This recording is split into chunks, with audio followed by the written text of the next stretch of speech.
All right. Hi, good people. Welcome back to another episode. Well, first, welcome. Hi, if you're new to me, I'm Dr. Vernita Glenn White. I'm your certified and credentialed life changer. I changed that from coach because I'm realizing I am more than just a coach, consultant, mentor, advisor, strategist, all the things. And I will do a more in-depth talk about that. And I know some people who've been listening or following me for a while is like, will she ever settle on a title?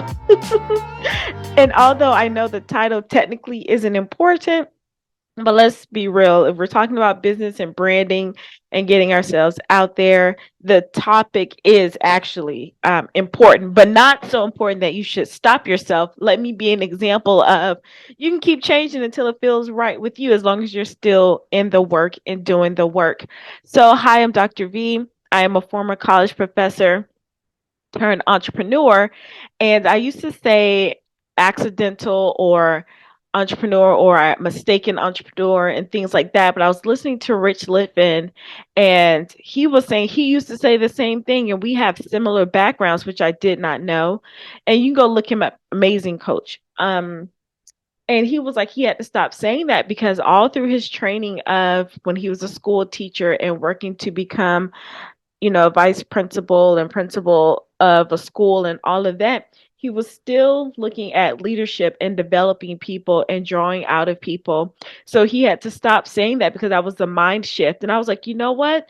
That is true. I can see where I've had these subconscious thoughts and beliefs are probably about how I've not been showing up fully is because, we don't want to do anything by accident or like it's a mistake. And it's like, yeah, I may not have set out to be an entrepreneur, full time, or I may not have set out to be this in the field of coaching, but honestly, I've been doing this all along the way and the experience has been the same, but just the container has changed. So I myself, I'm like, oh wow, I had to coach myself in that moment. Stop saying that you are an accidental entrepreneur. You've always been that. It just took some time for it to come to the surface, or it wasn't the time yet. And when I look back over the different things that I've done in my life, I've always tried to do something outside of what I was doing, like outside of my career. I always wanted to do more. And when I was sitting here thinking about it, is we did kind of talk about entrepreneurship in my family. It's just no one ever really thought they could do it. Like I remember my grandfather, who made the best ribs in the planet, wanted to find a way to do that, but it was the thought of having a restaurant was just too daunting. And then that goes to when you don't have people in your corner, not even about the support, because we were all doing support, but it's like, how would we do this? And that's where coaching comes from.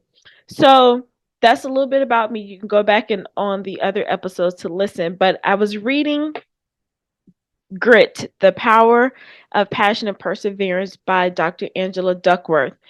And that prompted me to, I'm in chapter at the time of this recording. I just finished chapter 8. So I'm reading a chapter a day. And for me, that's a lot because I do read, but it takes me a while to read, especially work like this because it's it's kind of academic and technical. I'm not saying that I can't do it, but it's just I read a little slower than others, but I'm cool with that. So nothing held me back because I got a PhD and that's all we had to do was read.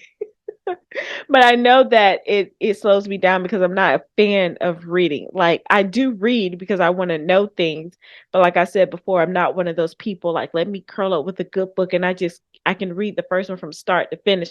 I probably could if it's fully interests me, but I think I just read one chapter a day to build up that discipline. Anyway, so I was reading this and all these emotions came up. And I realized that I did not tie my Stetson stories up with a bow. I think they've all been about like not my great experiences.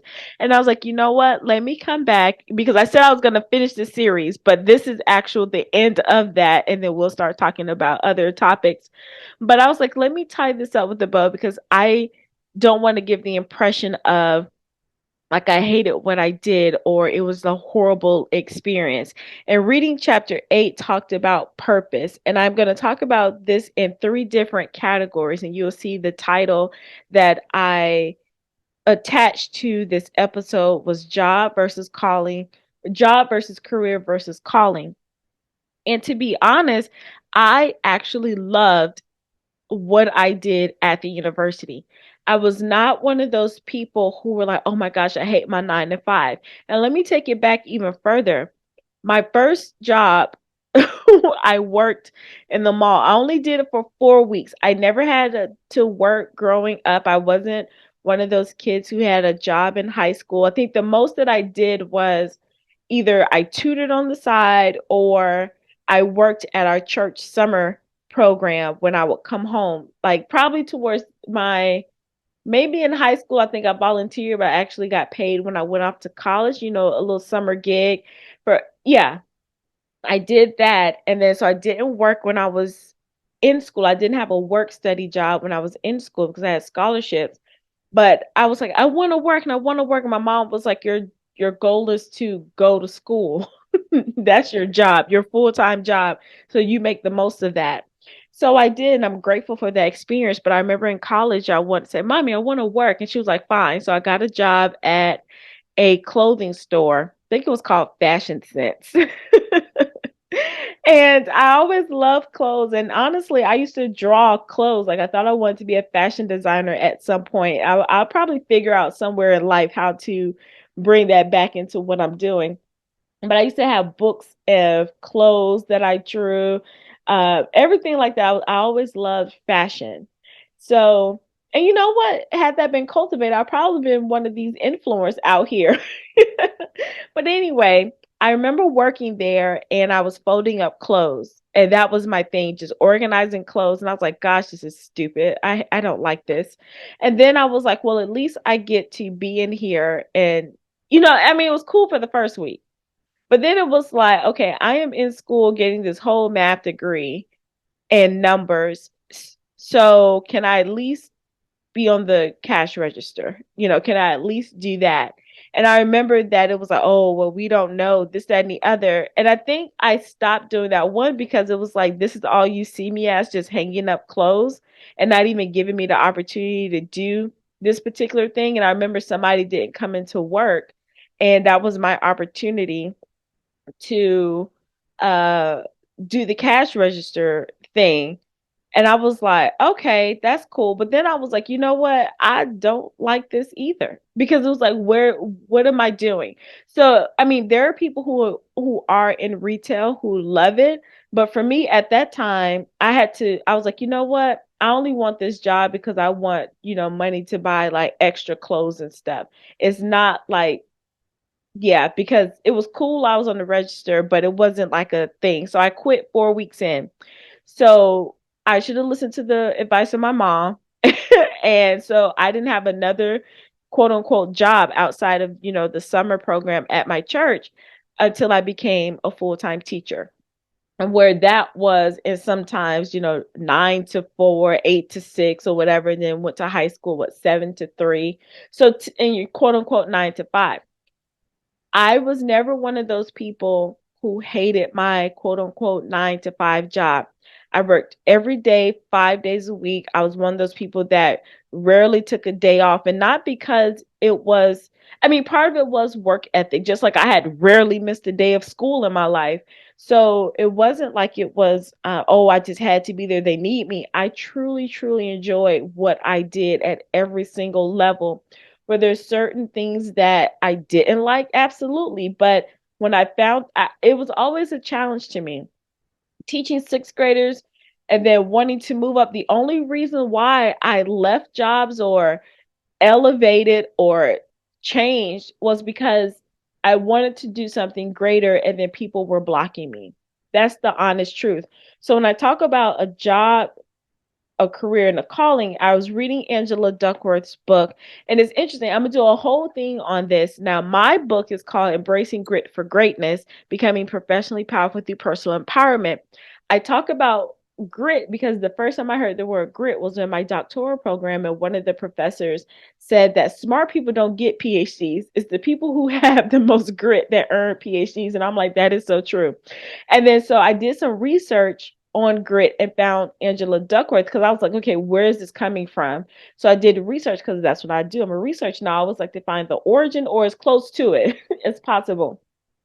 So I remember seeing her stuff. I read some of her studies, and then that's how I developed my characteristics of grit and how it related to both personal and professional life.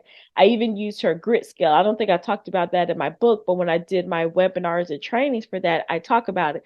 But I purposely did not read her book while I was writing my book because I didn't, it's just something that you do. You don't want to just take what you read and just rephrase it, right? So I did is based on her research, but I was careful not to like read her book and let it influence my words. I hope that makes sense. So while it my book is based on her research, her body of work of grit, I didn't want it to sound like I was just taking her words and sticking them into mine. So I hope that makes sense.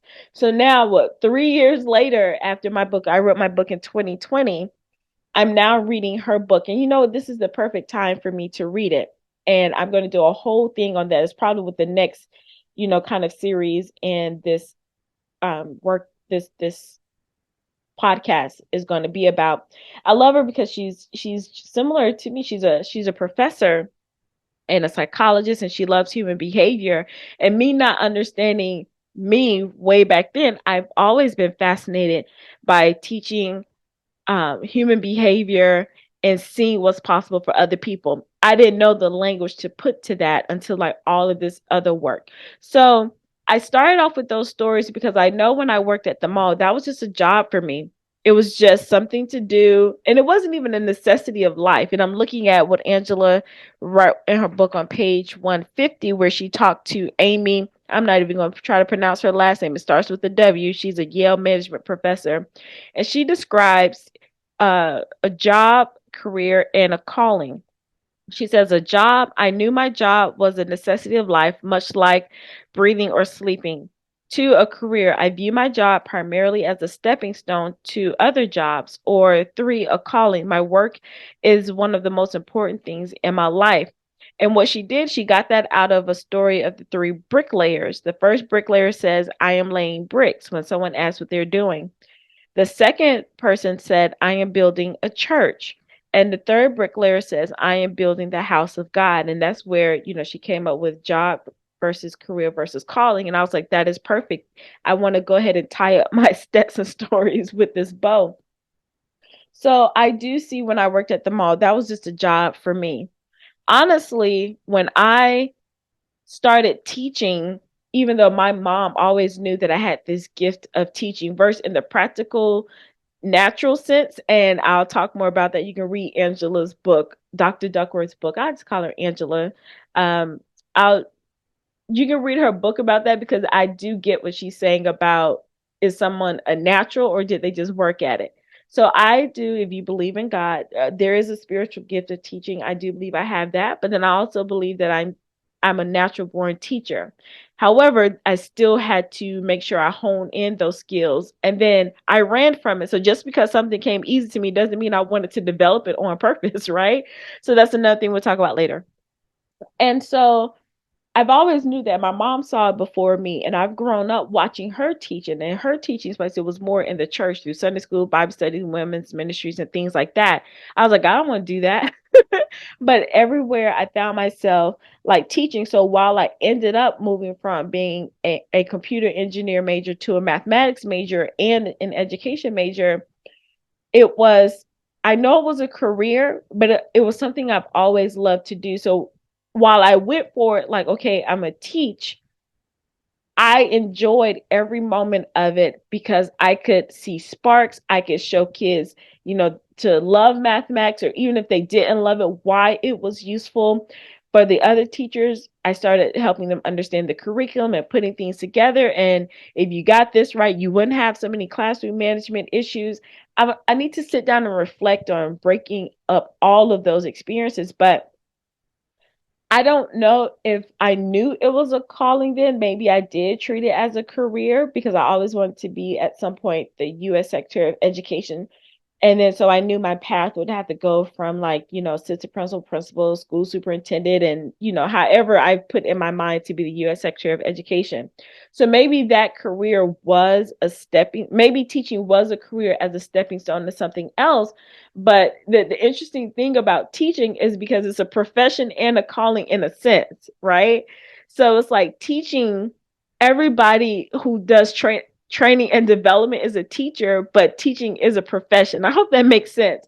So I know it could sound confusing, but maybe education as a whole should be called training and development because that's essentially what we're doing. We're training and developing young minds.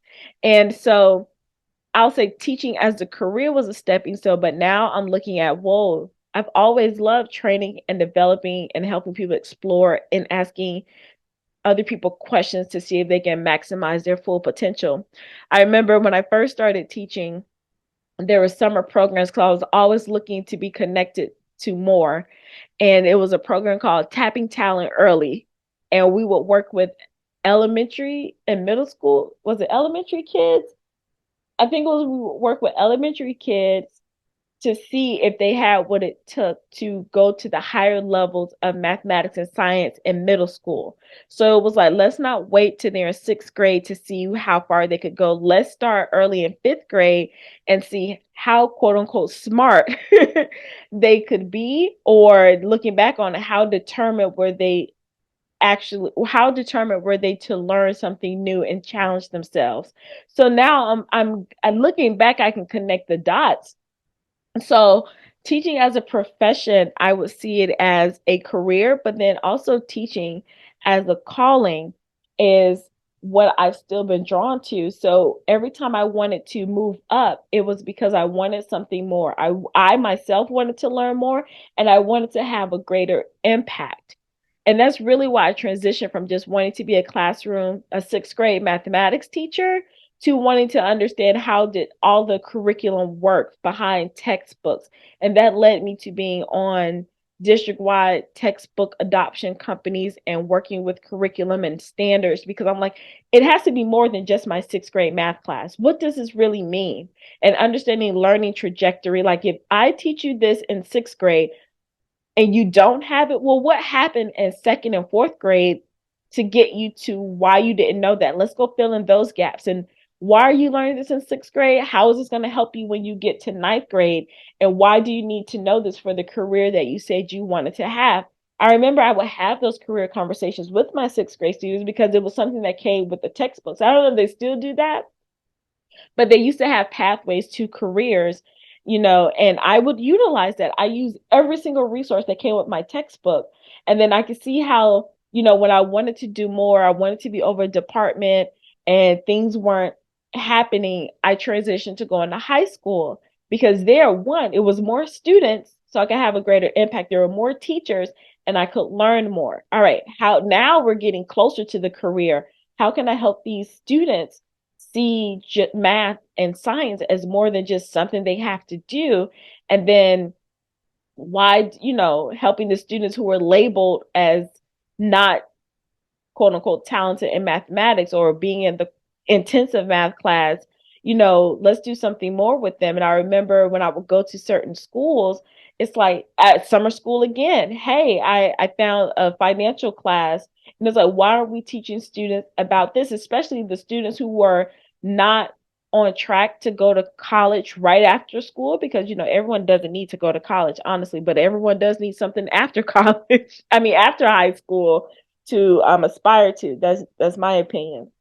And yes, saying that as a former college professor, all y'all don't need to come over here. But anyway, and then the students, if they were not quote unquote on track to go to college, they definitely need to understand finances and how money works, And I remember that's a whole nother story, but I remember we had such a good time doing that, but they really didn't want it to get out into the other classes. And I remember reading something where people are like, oh, they should teach this in school. And I'm like, y'all, it's on the books. But if no one is going to request it, then they don't have to give it. But if people know about it and they request it, they have to teach it. That's also, something I learned, being behind the scenes. And I'm like, I could have been more of an advocate back then, but, trying to find my way. So it does annoy me sometimes when people say, "Oh, I should have learned this in school," or "Why don't the school learn, teach us this, that, and the other?" And it's like, you gotta know how the system works. And on the one hand, the education system is doing exactly what it's supposed to do, and on the other hand, as far as policy, if you don't understand the system, then you don't know what to ask for. But anyway, I digress. So I've always seen myself as not just a classroom teacher. And then so even in the high school, I think I taught like half the day because I was there to be an academic coach and advise the assistant principal and the principal, and then talk to the district's level superintendents and things like that about the data and what's going on with schools. And so then I moved out of that role and became a full-time academic coach because, again, wanting to have more impact. I didn't just want to teach these students. And then that led to me going to get my PhD, not because I wanted to get the PhD. And I talked about this is because it has to be something greater than this. Y'all aren't going to let me be an assistant principal so I can go be the U.S. Secretary of Education. So let me find another way. And it was always because I wanted to have more impact and influence. And so all of that, I tell you, you all should know about my PhD story. If not, it's in the videos or on the podcast somewhere. But ending up going to be a professor, and I know it sounds like I had the most horrible time. Is horrible is the word? Probably not. It sounds like I had a horrible time there. And honestly, I probably would have stayed. I know it was God's design because either God's you gonna move when he say move or he gonna move you. And I believed I was moved. But while I was there, if I took away all of the things that people were doing directly to me showing up teaching, and not saying that every student had to like me or love me. I didn't like and love every student, but I did like and love presenting concepts to students, helping them connect with it, and then helping them to see how it could be more beneficial in their life, why they had to do this. Even if it was you're learning this mathematics to see how much discipline you have, how much perseverance and determination you have, is to exercise your mind. Can you approach problems with different entry points? Even if it wasn't just do this just because sometimes you're in this math class because that's how the system is set up. You need to learn it. But this is why we don't take anything else from it. Look at it this way as an exercise of your mind. And seeing students relax and say, okay, because some students struggle, a lot of students. But when I did that, it relieved some pressure off of them. And then being an environment to where I could connect more dots with them, like, hey, you took this psychology class over here. How can it relate over here? Or you took this religious studies class. How can that relate over there? Asking them those questions for them to be better human beings. And now I see why I'm getting all emotional because while it was a career for me to from being in the classroom to working at the district level to being a college professor, not saying that those were the logical stepping stones, but I could see that they were stepping stones. I do believe that training and developing or coaching or advising or teaching is my calling. And I think I was hung up on the container of in which I was doing it and not wanting it to be this entrepreneur container because for years I told myself that teachers don't make money and then I had to switch. I'm like, "Oh no, there are billionaires in education." But it wasn't and I'm just now connecting that yeah, I do want to make a whole bunch of money. It's like I have no shame of saying that, but it's like underneath all of that, I also have this mission to transform the learning experience of 1 billion people. So to do that, it's going to take a whole lot of money, right? And I don't think I lead with that a lot. What is my life's calling? And I know that people get hung up on purpose. I do believe my purpose is to teach and help people expand their minds and their thinkings and become the best who they can be. But my calling is the different containers and the different seasons that I'm in. So I can see that every container that I've been in, it's always been a calling to help people expand, to learn more, do more, from who they are at their core. So while I was at the university, I enjoyed having the opportunity to teach different classes. But then I want to do them in a way that was free because honestly, college is supposed to be like that. It's supposed to be a place where you can think freely, explore, to think, unlike K-12, where this is what we told you to do. So do it. And yeah, there were moments, especially if you get a great teacher or you get into a program that allows you to do that. But let's be real, a lot of the classes aren't like that. They're like, here, do this work, show up, and it's like a factory. But college is supposed to be different, especially a liberal arts college. Come on now.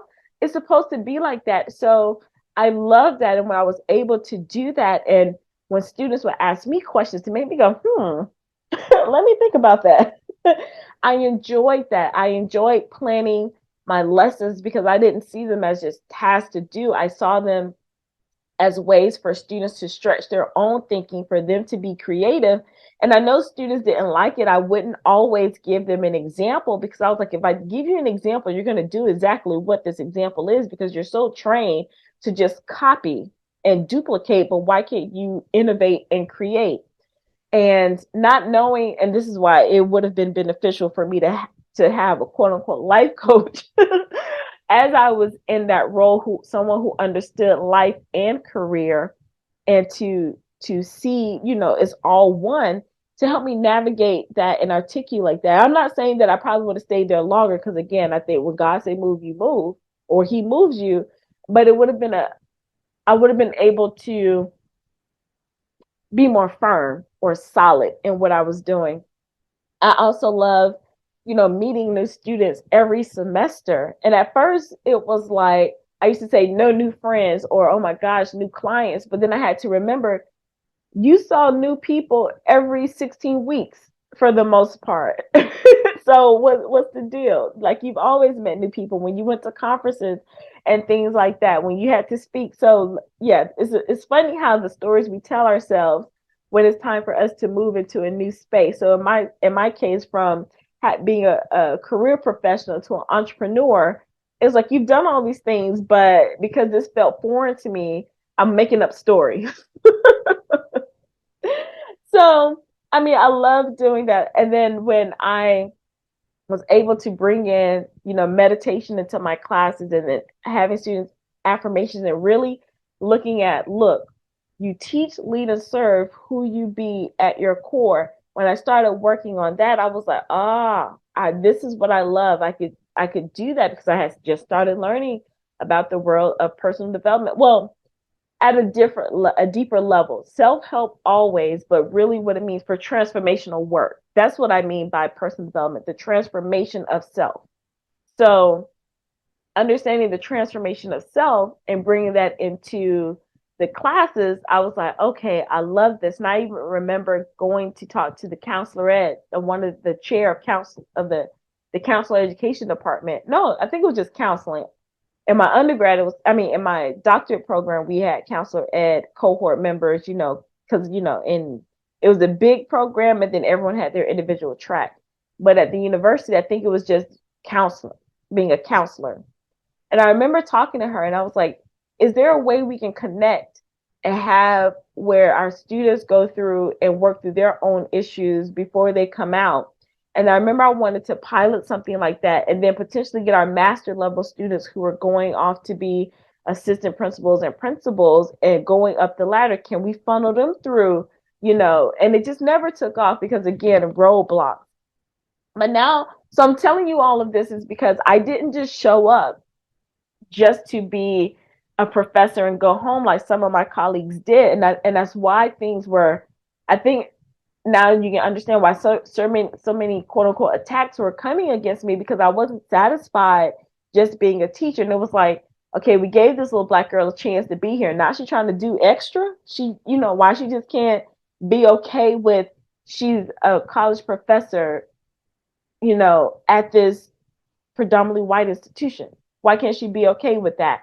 And I couldn't because I'm realizing calling, purpose, something greater outside of me. So while some of it was self-serving, like, yes, I did enjoy the status of being a college professor. I was on the tenure track because I wanted the status of being tenured. But at everything that I did, it was for other people. I didn't write articles. I mean, part of me, I wrote articles so I can get tenure, but the type of articles I wrote is because I wanted it to go beyond the ivory tower. I wanted to actually get into the hands of people that actually use it. I didn't just go, I went to conferences, yeah, because there were lines on the Vita, but what I spoke at those conferences and what I said in the workshops that I did was to ensure that those teachers and administrators who heard my message would actually take it back to their schools and implement to have greater impact.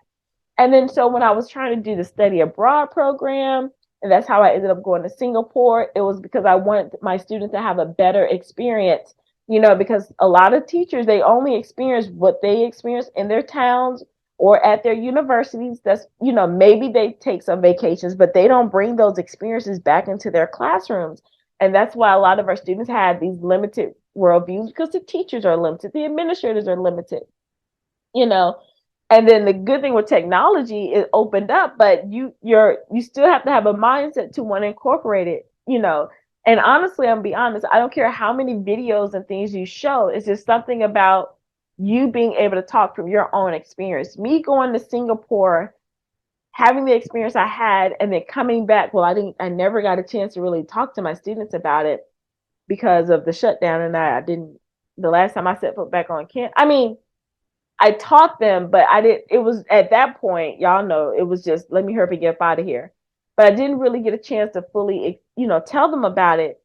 But me going there and had the opportunity, it would have been a different experience versus me just showing them a video of Singapore or having them to research the education in Singapore and things like that. So that's what I mean.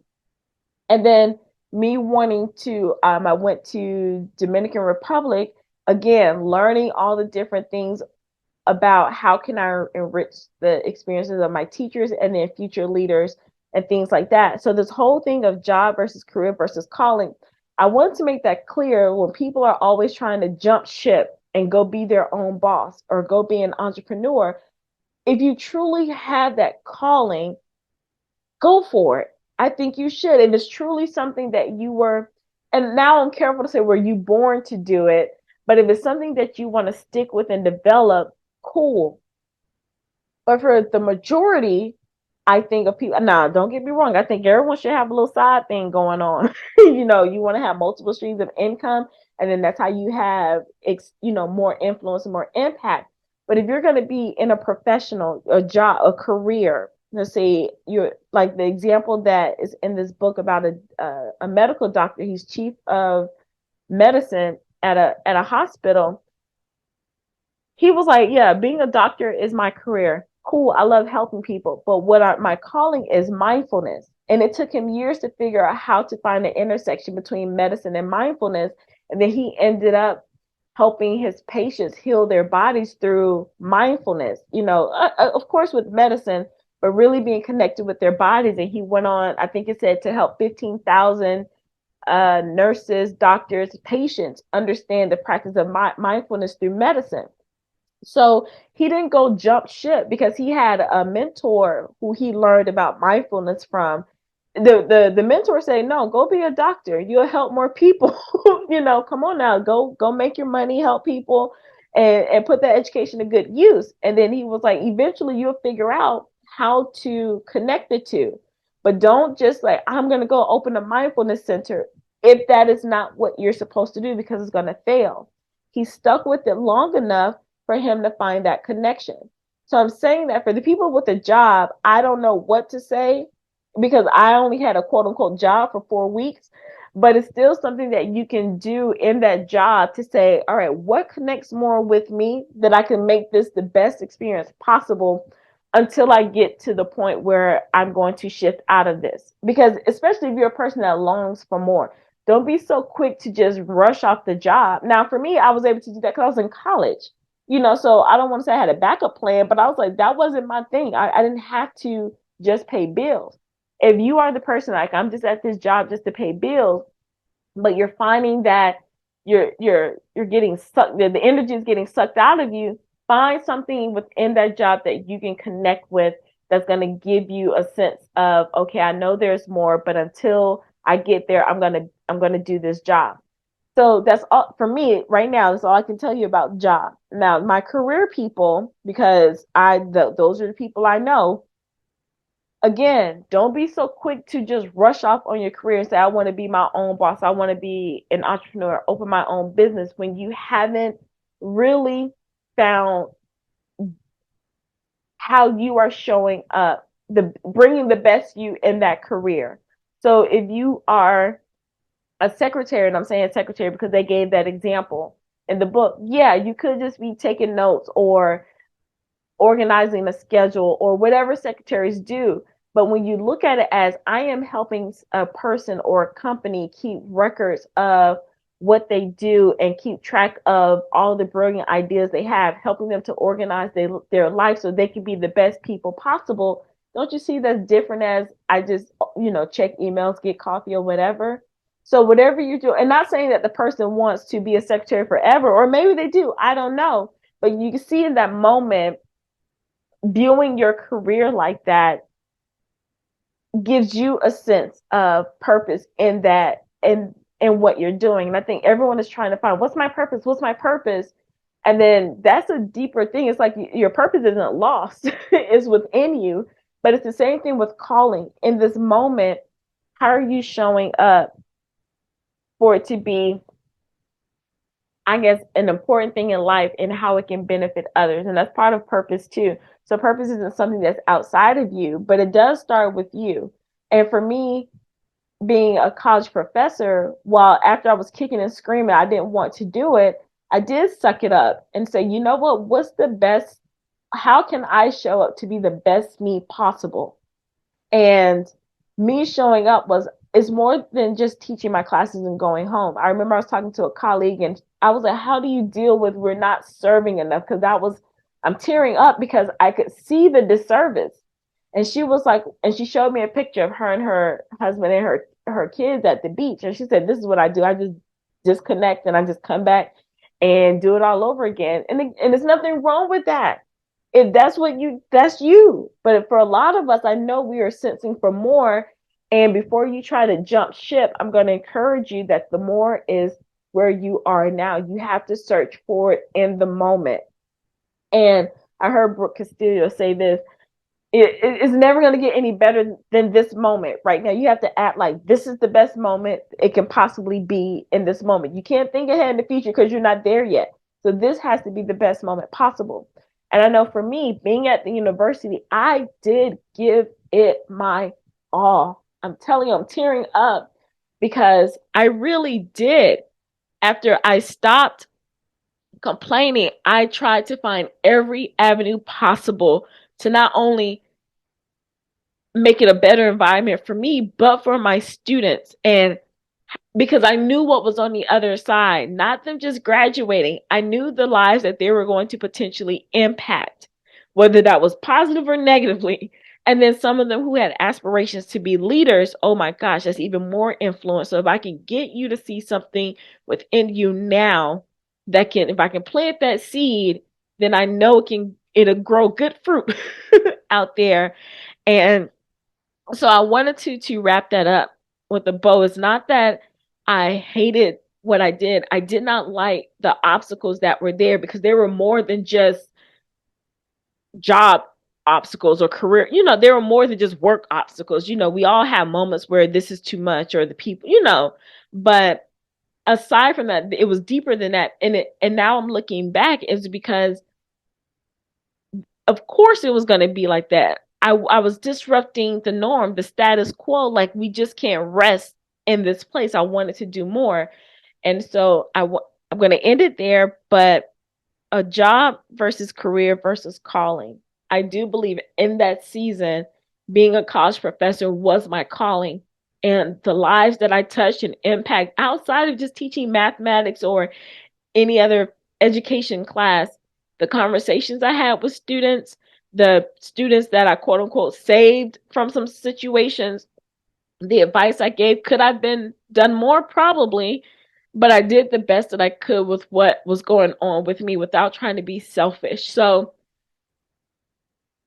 I enjoyed my overall experience. That will forever be a mark in my life to help me be this person that I am today. So if you're having trouble or hardships more than normal in your career, it's probably because you're showing up in your calling. So find ways to get centered in that, be okay with that, find support, because I don't want you to exit your calling season sooner than you need to because you're feeling like no one cares. You have to care enough. And when you do that, the